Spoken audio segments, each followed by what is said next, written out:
A great way to create some wow factor in a room is by using a feature wall. And I'm going to show you how easy it is to renew the whole look of this room using two great products, a brush and some rollers. Preparation for our feature wall is really important, so I'm going to give the wall a nice sand to make it smooth. Then after I dust all that off, I'm going to give it a wash down to make sure it's perfectly clean. Then, after doing some masking up of areas that I don't want to get paint on, I'm ready to start.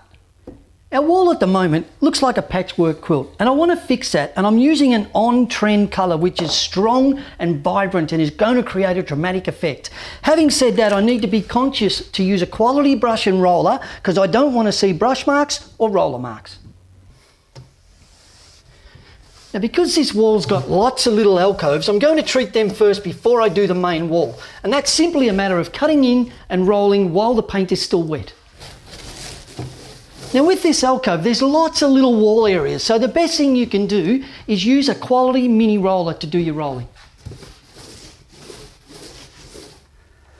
Okay, so I've just finished our first coat in our alcoves. We need to let that dry before we can do our second coat. And this is another reason why I love these mini rollers. You don't have to wash them out. They come with their own storage container, but here's a tip. Before you put it in, load the roller with a bit of paint so it's nice and moist. Pop it into your container.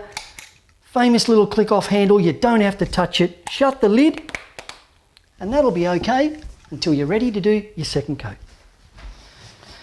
So now it's time to cut in the main wall before we roll, and this is where a quality brush comes into its own. Because we're using a bold, dramatic colour, I need a brush that's going to do two things. Doesn't give me brush marks and gives me fantastic control. But here's what I like to do. Even though I've got masking tape up there, I don't want to slap a heap of paint against the tape. I put it on away from the edge first. Then I angle this quality wall brush and I let the tip of the brush cut in, and I'm just touching the tape, and that way I get a nice, crisp, straight line. So now it's time to roll.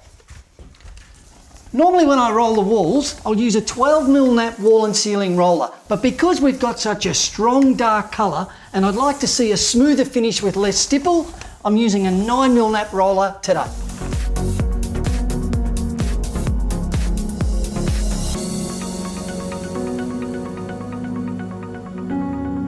After I allowed a few hours for the first coat to dry, I did my finish coat using a quality brush for my cutting in and a smooth roller for that beautiful finish. And I think you can see that you can renew a room really easily with the right techniques, the right quality products and some simple styling.